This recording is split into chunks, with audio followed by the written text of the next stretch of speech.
یہ ہیں وہ کیسز جن میں صرف اسلام آباد ہائی کورٹ کی حد تک عمران خان کی درخواستوں پر ناانصافیاں کی گئیں۔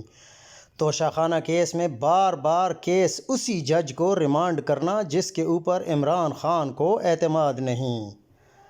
نمبر 2، 9 مئی کو عمران خان صاحب کے اغوا کو قانونی قرار دینا۔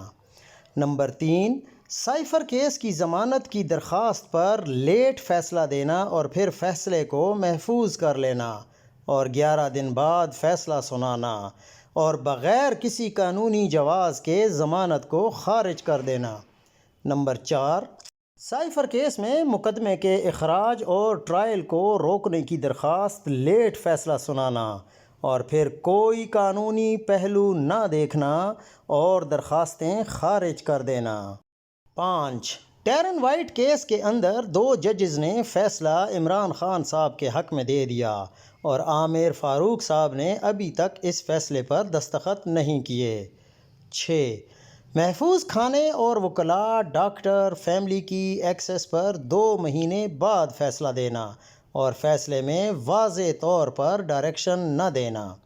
7، توشہ خانہ کیس میں سزا کو معطل کرنے پر 25 دن لگانا۔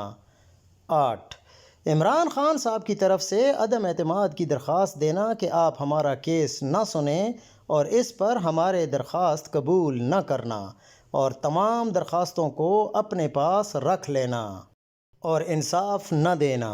9، عمران خان صاحب کے زخمی ہونے کے باوجود مجبور کرنا کہ وہ خود آ کر بائیو میٹرک کروائیں اور گیٹ کے باہر انہیں گاڑی سے اتار دینا۔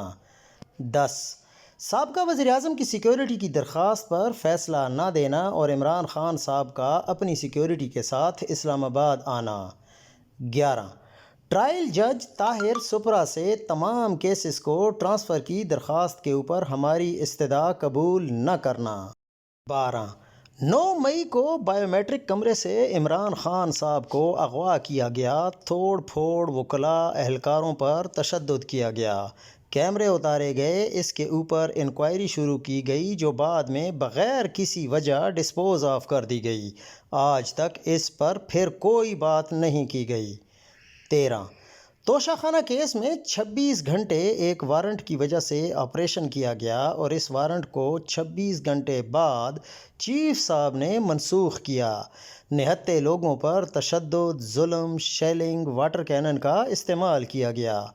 14، 17 مارچ کو کہا گیا کہ آپ 18 مارچ کو جوڈیشل کمپلیکس پیش ہوں، حالانکہ عمران خان صاحب پر وزیر آباد حملہ ہوا اور وہ اس وجہ سے پیش نہیں ہو پا رہے تھے لیکن مجبور کیا گیا۔ پھر وہ پیش ہوئے اور 18 مارچ کو جوڈیشل کمپلیکس عمران خان پر حملہ ہوا، شیلنگ، تشدد، لاٹھی چارج اور پھر FIR درج کر دی گئی۔ 15، اوپن ٹرائل اور عدالت کو جیل کے اندر وزارت قانون کی طرف سے شفٹ کرنے کے نوٹیفیکیشن کو کالعدم قرار دینے کے حوالے سے درخواست کو خارج کر دینا۔ 16، توشہ خانہ ریفرنس میں فیصلے کے خلاف اپیل پر 11 مہینے تک فیصلہ نہ دینا اور پھر فیصلہ خلاف دینا۔ 17، توشہ خانہ فیصلے کے خلاف ابھی تک اپیل فکس نہیں ہو رہی۔ 18، القادر ٹرسٹ کیس اور توشہ خانہ کیس میں پہلے لیٹ کرنا، پھر نیب کی غلطی ماننے کے باوجود ضمانت، القادر ٹرسٹ کیس میں ضمانت بحالی والی درخواست خارج کر دینا۔ 19، بغیر کسی جواز کے 4 ہفتوں کے اندر سائفر کیس کا ٹرائل ختم کرنے کی ڈائریکشن دینا۔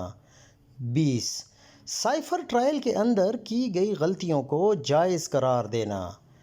21، عدم اعتماد کے باوجود ہر کیس اپنے پاس رکھنا۔ اس کے علاوہ بھی ایسی درخواستیں ہیں جو لکھ نہیں پا سکتے اور ایسے موقع ہیں جہاں انصاف نہیں کیا گیا۔ جو مجھے پتہ تھا وہ میں نے سب آپ کو بتا دیں۔ اب پاکستانی قوم کو یہ فیصلہ کرنا ہے کہ جس کو زبردستی پاکستانی قوم کے اوپر ٹھونسنے کی کوشش کی جا رہی ہے، کیا اس کو قبول کیا جائے گا؟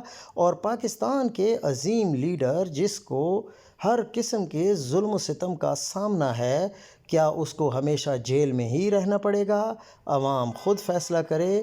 کہ آخر کار اس کا حل کیا نکلے گا، اور پاکستان کو ٹھیک کرنے کا ان کے پاس کوئی بھی نہ طریقہ ہے، نہ جواز ہے، اور نہ ہی ان کے پاس وسائل ہیں، اور نہ ہی ان کے پاس کریڈیبلٹی ہے۔ یہ سب ڈاکو اور لٹیرے ہیں۔